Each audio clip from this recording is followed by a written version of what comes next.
अस्सलाम वालेकुम।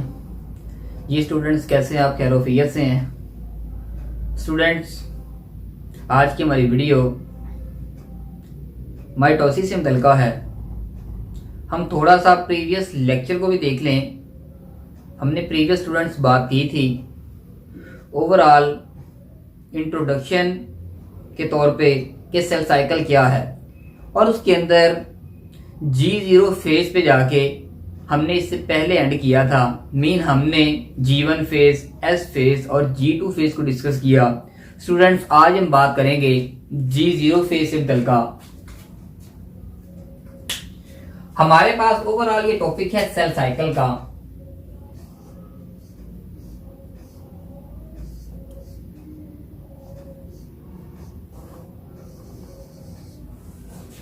स्टूडेंट्स, आज हम बात करेंगे G0 फेज से मुतल्लिका।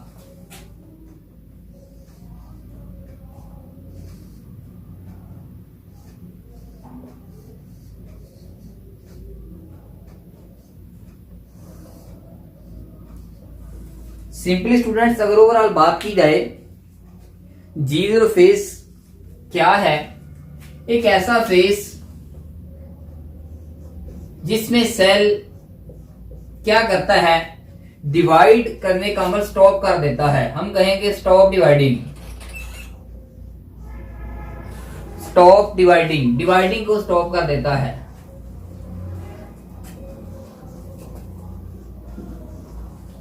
ये स्टूडेंट हमारे पास G0 फेज। हाँ, जब इसको ओवरऑल इन्वायरमेंट नॉर्मल मिलता है, जब आगे ये देखता है कि हालात ठीक हैं, टेम्परेचर और मॉइस्चर ठीक है, उस वक्त दोबारा फिर सेल जो है अपना डिवाइड करने का अमल जो स्टार्ट कर देता है। वो दौरानिया, वो स्पेसिफिक पीरियड, वो टाइम जिसके अंदर सेल ने अपना डिवाइड होने का अमल रोक लिया, रोके रखा, हमने कहा ये G0 फेज है। तो ये स्टूडेंट्स हमारा प्रीवियस टॉपिक था जो कि कंप्लीट हुआ। हमारा नेक्स्ट आज का टॉपिक ये है कि माइटोसिस क्या है।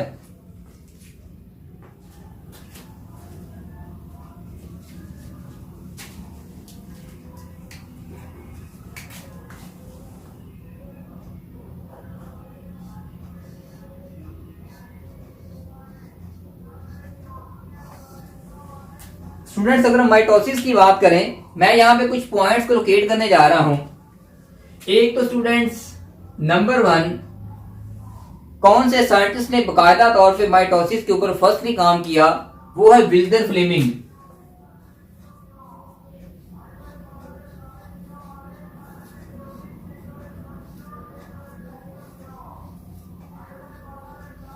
स्टूडेंट, ये साइंटिस्ट है जिसने पहली बार माइटोसिस के ऊपर बाकायदा काम किया।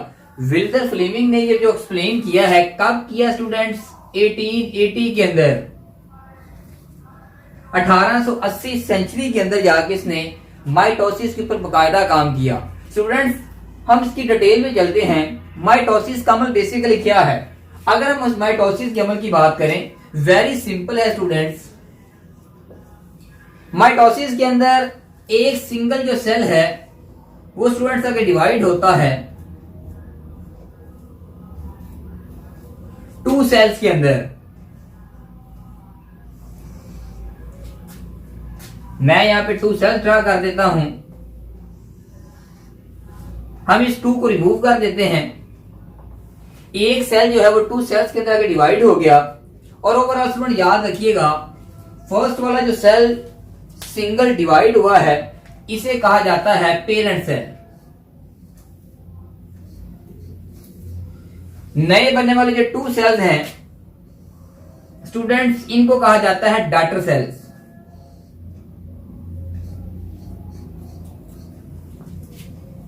एक जो पेरेंट सेल है वो 2 डॉटर सेल के अंदर तकसीम हुआ।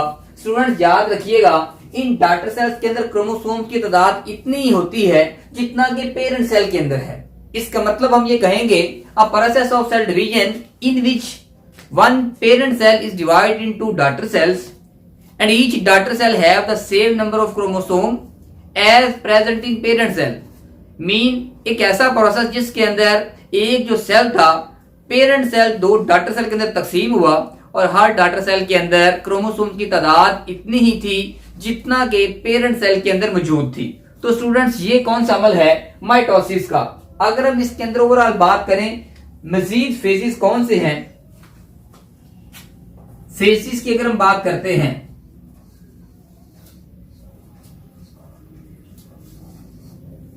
तो स्टूडेंट्स यहां पे 2 फेजेस हैं। नेक्स्ट पहला कौन सा है, कैरियोकाइनेसिस।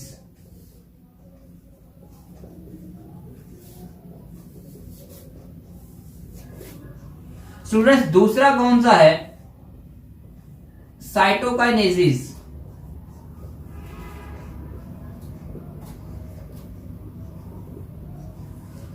फर्स्ट कैरियोकाइनेसिस है स्टूडेंट्स, दूसरा है साइटोकाइनेसिस। हम यहां पे डिटेल से डिस्कस करते हैं कैरियोकाइनेसिस के सब फेजेस कौन से हैं और साइटोकाइनेसिस के आगे प्रोसेस क्या है। लेकिन स्टूडेंट इसमें जाने से पहले मैं सादा इन दोनों फेजेस को एक्सप्लेन भी कर दूं। मैंने प्रीवियस लेक्चर के अंदर ही बड़ा वाज़ेह ये बताया था स्टूडेंट्स, ये हमारा जो चैप्टर सेल साइकिल का है थोड़ा सा शॉर्ट लेकिन काफी डिफिकल्ट है, कंसेप्चुअल है। इसको फुली अंडरस्टैंड कीजिएगा फिर ये बहुत इजी होगा। हम कोशिश करेंगे कि इसे हर पॉइंट को रिकवर करते चलें। स्टूडेंट्स अगर यहाँ पे बात की जाए कैरियोकाइनेसिस की, हम इसको सिंपल डिफाइन कर देते हैं।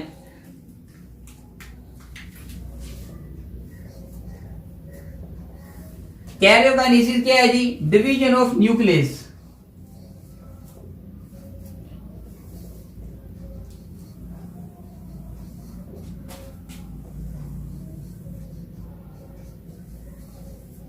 और स्टूडेंट साइटोकाइनेसिस क्या है, division of cytoplasm.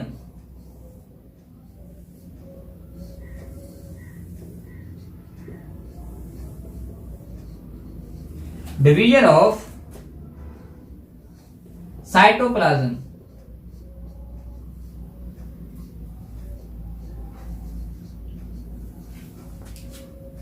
Student simply याद रखिएगा कैरियोकाइनेसिस फर्स्टली होती है न्यूक्लियस के अंदर प्रेजेंट क्रोमोसोम डिवाइड होते हैं। साइटोकाइनेसिस बाद में होती है जिसमें साइटोप्लाज्म तकसीम होता है और एक पेरेंट सेल जो है वो आगे 2 डॉटर सेल के अंदर तकसीम हो जाता है। अगर स्टूडेंट्स हम मजीद इनके सब फेजेस की बात करें, कैरियोकाइनेसिस के सब फेजेस कौन से हैं और साइटोकाइनेसिस के कौन से हैं। स्टूडेंट्स फर्स्ट हम बात करते हैं कैरियोकाइनेसिस की। इसके अंदर ओवरऑल यहां पे लोकेट कर रहा है, हमारे पास फर्स्ट है प्रोफेज।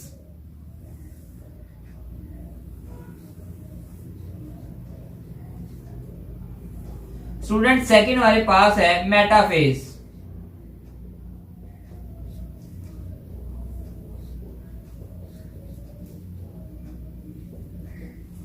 थर्ड अगर हम बात करें एनाफेज।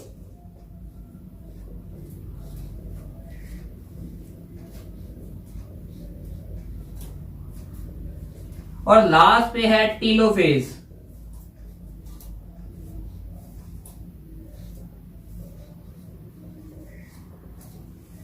मेन स्टूडेंट्स हमारे पास 4 फेजेस हुए, आगे हम इनको सब फेजेस का नेम देंगे। ये फेजेस ऊपर थे, कैरियोकाइनेसिस के मजीद सब फेजेस हैं, वो भी स्टूडेंट्स 4 हैं। पहला कौन सा है प्रोफेज, नेक्स्ट कौन सा है मेटाफेज, फिर नेक्स्ट कौन सा है एनाफेज और स्टूडेंट्स लास्ट पे हमारे पास है टीलोफेज। ये 4 फेजेस हैं कैरियोकाइनेसिस के अंदर। अगर हम बात करते हैं साइटोकाइनेसिस की, स्टूडेंट्स हमने पहले ही बात की है, सिंपली ये साइटोप्लाज्म की तकसीम है। इसमें एक साइटोप्लाज्म 2 में तकसीम हो जाता है और ओवरऑल यहां पे जाके इतना वो करेगा, प्लांट्स के अंदर अलग एक्सप्लेन करेगा, एनिमल्स के अंदर या हमारे अंदर अलग एक्सप्लेन होता है। मीन अकॉर्डिंग टू बायोलॉजी हम भी ओवरऑल एनिमल्स के अंदर शामिल हैं, किंगडम एनिमलिया के अंदर है। इस जमन के अंदर हम उसको 2 आगे जाके पार्ट में डिस्कस करेंगे, लेकिन इंशाल्लाह ये हम नेक्स्ट टॉपिक के अंदर रिकवर करेंगे। आज हम बात करेंगे इसमें फर्स्ट प्रोफेज क्या है, ताकि हम इसको हाफ आज रिकवर कर लें। स्टूडेंट्स बाकी मेटाफेज, एनाफेज, टीलोफेज और साइटोकाइनेसिस इसकी जो डिटेल है वो इंशाल्लाह नेक्स्ट लेक्चर के अंदर बाकायदा तौर पर डिस्कस करेंगे। तो चलिए हम फर्स्टली देखते हैं प्रोफेज हमारे पास क्या है।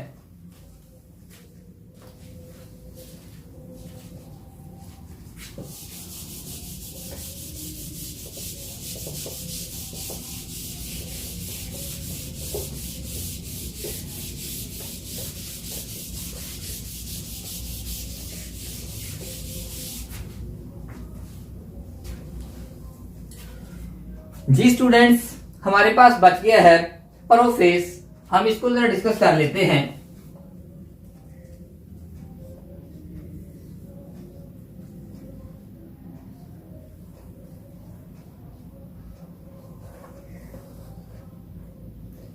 स्टूडेंट्स यहां पे हम इसके अंदर होने वाले मेन जो इवेंट्स हैं, मेन इसके स्टेप्स, उसको डिस्कस करेंगे।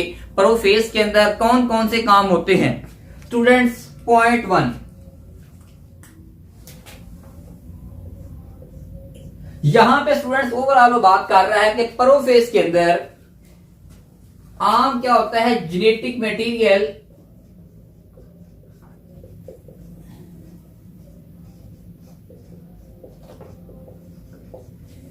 लूज थ्रीड लाइक फॉर्म में होता है।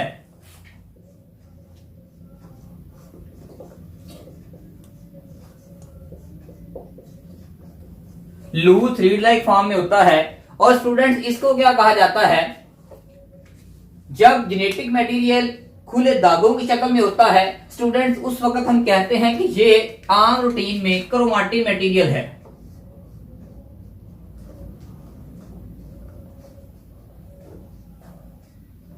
ये क्या है, क्रोमाटिन मटेरियल है। स्टूडेंट सेकंड हमारे पास पॉइंट आ जाता है, प्रोफेस के आगाज के अंदर हम कहेंगे onset of profess.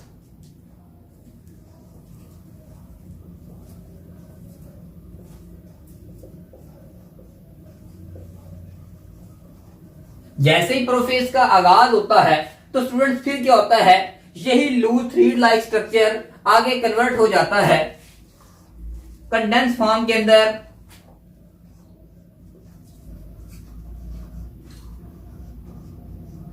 Condense form में इकट्ठा हो जाता है और स्टूडेंट इस कंडेंस फॉर्म को हम बकायदा तौर पे नाम देते हैं क्रोमोसोम्स का। ये कंडेंस फॉर्म में इकट्ठा हो गया, हमने कहा स्टूडेंट जब ये कंडेंस फॉर्म में इकट्ठा हो गया तो ये है क्रोमोसोम।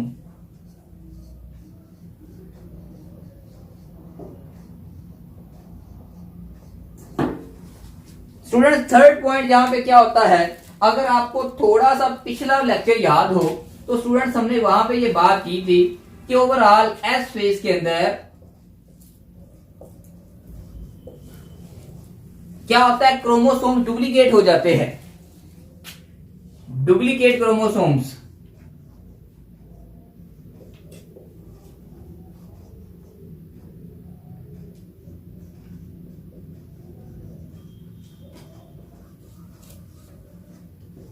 स्टूडेंट्स इसके अंदर क्या होता है, क्रोमोसोम्स डुप्लीकेट हो जाते हैं और ओवरऑल हमारे पास यहां पे प्रोफेस के अंदर हम बात करें तो यही स्टूडेंट्स जो हर क्रोमोसोम्स है, इसका मतलब ये होगा कि इसकी अपनी कॉपीज प्रेजेंट होती हैं और हर जो क्रोमोसोम्स है इसके साथ सिस्टर क्रोमाटिड मौजूद होते हैं। और स्टूडेंट याद रखिएगा ये सिस्टर क्रोमाटिड्स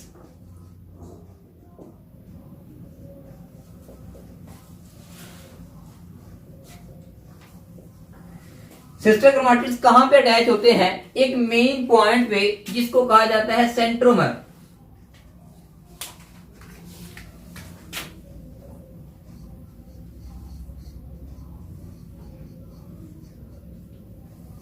सेंट्रोमर वो पॉइंट है स्टूडेंट्स जहां पे जाके ये क्रोमाटिड्स अटैच होते हैं। ओवरऑल अगर इस पे हम बात करें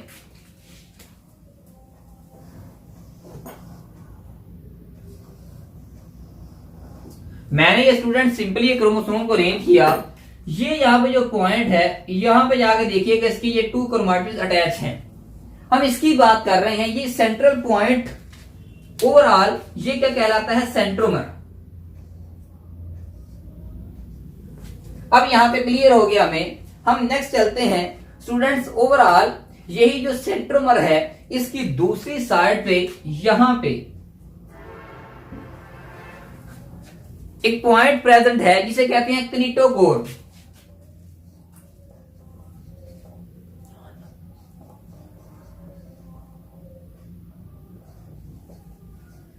क्नीटोकोर स्टूडेंट्स, ये क्नीटोकोर क्या है, ये स्पेसिफिक प्रोटीन है, खास तरह की प्रोटीन है जहां पे आम रूटीन में स्पिंडल फाइबर्स अटैच होती हैं। ठीक है स्टूडेंट्स, अगर हम नेक्स्ट चलते हैं इससे आगे ऑनवर्ड, हमारे पास नेक्स्ट सेंट्रियोल प्रेजेंट हैं।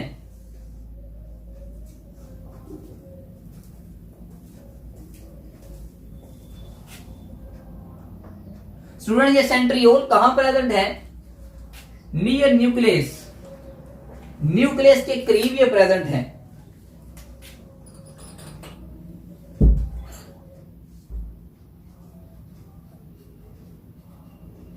नियर न्यूक्लियस, न्यूक्लियस के करीब। स्टूडेंट्स अगर हम तादाद की बात करें, तादाद के लिहाज से ये सेंट्रियोल कितने हैं? 2 सेंट्रियोल हैं, नियर न्यूक्लियस ये प्रेजेंट हैं। और स्टूडेंट्स ओवरऑल याद रखिएगा, हम इन 2 के लिए टर्म इस्तेमाल करते हैं कलेक्टिवली। उस टर्म को हम यहां पे नाम देंगे सेंट्रोसोम का।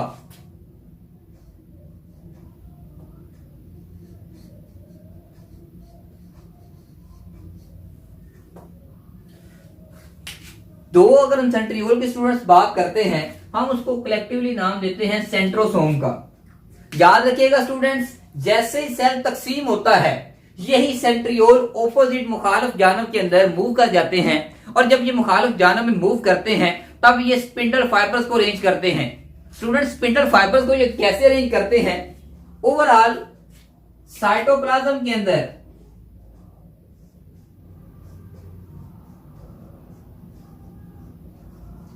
साइटोप्लाज्म में ये आम ट्यूबुलिन प्रोटीन्स कलेक्ट होती हैं। कौन इकट्ठी होती हैं? Tubulin protein.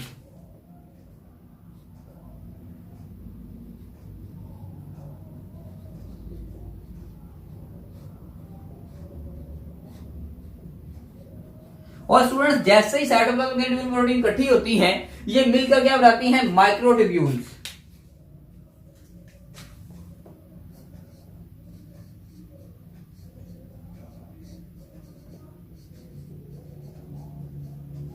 Microtubules.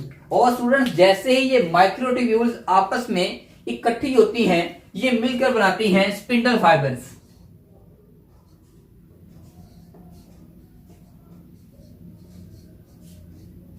Spindle fibres. और स्टूडेंट्स जब ये स्पिंडल फाइबर्स के कंप्लीट सेट को हम स्टडी करते हैं, तब ये मिलकर क्या बनाता है? Mitotic spindles.